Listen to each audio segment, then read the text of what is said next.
एक बार दक्षिण भारत के एक निर्देशक ने श्री कृष्ण धारावाहिक वहाँ के क्षेत्रीय भाषा में बनाना शुरू किया। उसने बड़ी कठिनाई से कृष्ण के बाल पात्र को ढूंढा और धारावाहिक के कई एपिसोड पूरे कर लिए। जब कृष्ण के बचपन की भूमिका का एपिसोड खत्म हुआ और युवा कृष्ण की भूमिका शुरू होती है कि अचानक उस निर्देशक के बजट का दिवाला निकल गया।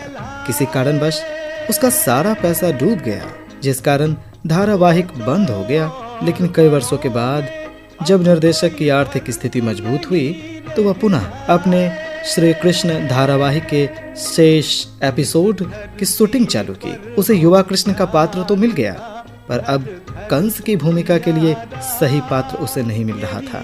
बहुत खोजबीन के बाद उसे एक गांव में एक ऐसा युवक मिल गया जो उस पात्र के लिए फिट बैठ रहा था। उसकी लंबी चौड़ी कदकाठी, लंबी कड़ी मूछें, उस युवक को सेलेक्ट कर लिया गया। लेकिन जब उससे एग्रीमेंट फॉर्म भरवाया गया तो एक चौंकाने वाली बात सामने आई कि यह वही युवक है जो बचपन में इसी धारावाहिक में कृष्ण की बाल भूमिका निभाई थी और अब कंस की भूमिका निभाएगा।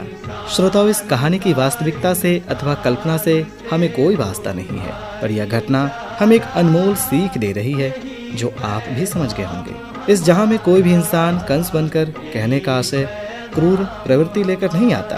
हाँ, इंसान के बचपन का स्वभाव कृष्ण सा अवश्य होता है, लेकिन यह कृष्ण स्वभाव जिस वजह से कंस के स्वभाव में बदलता है वह है उसके परिवेश और उसकी परिस्थिति का असर।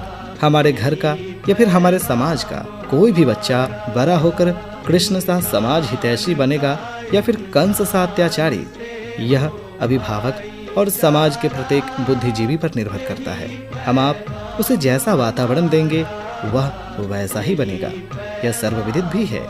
हम आप खुद का भी मूल्यांकन कर देखें कि हम बचपन में क्या थे और आज क्या हैं। परिणाम हमारे सामने होगा। समाज की परिस्थिति के सूत्रधार हम खुद हैं, तो फिर दूसरे को दोषी क्यों ठहराएं? इंसानियत की बजाय हम अनैतिकता को प्रश्रय क्यों दें? पाप पुण्य की परिभाषा क्यों पढ़ें? राष्ट्रपिता महात्मा गांधी ने भी कहा है, पाप से घृणा करो, पापी से नहीं, क्योंकि वह बनाया गया है, बनकर नहीं आता। ये गीत सच ही कह रहा है।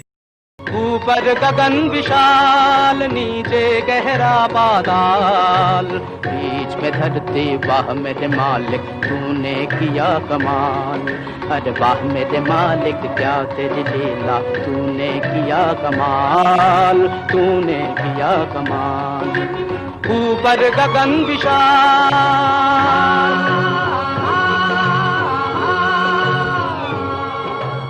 ऊपर गगन विशाल, नीचे गहरा पाताल, बीच में धरती, वाह मेरे मालिक तूने किया कमाल। अरे वाह मेरे मालिक क्या तेरी लीला, तूने किया कमाल, तूने किया कमाल।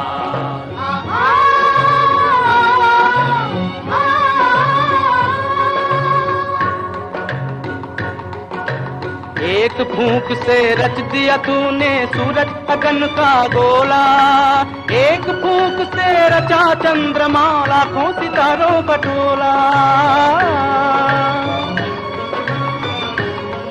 तूने रच दिया पवन झकोला, ये पानी और ये शोला, ये बादल का उड़न खटोला, जिसे देख हमारा मन डोला।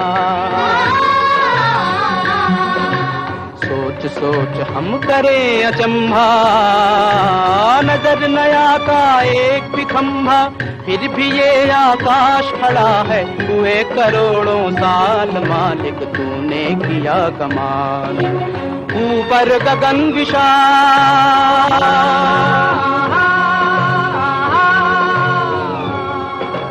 ऊपर गगन विशाल, नीचे गहरा पाताल, वाह मेरे मालिक तूने किया कमाल। अरे वाह मेरे मालिक क्या तेरी लीला, तूने किया कमाल, तूने किया कमाल।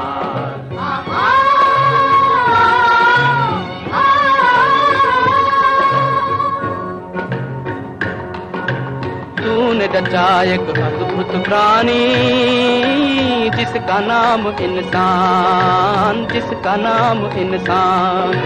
जिसकी नन्ही जान के भीतर भरा हुआ तूफान।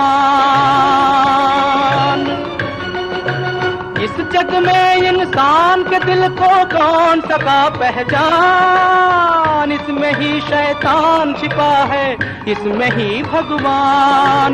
बड़ा गजब का है ये खिलौना, बड़ा गजब का है ये खिलौना, इसकी नहीं मिसाल मालिक तूने किया कमाल। ऊपर गगन विशाल,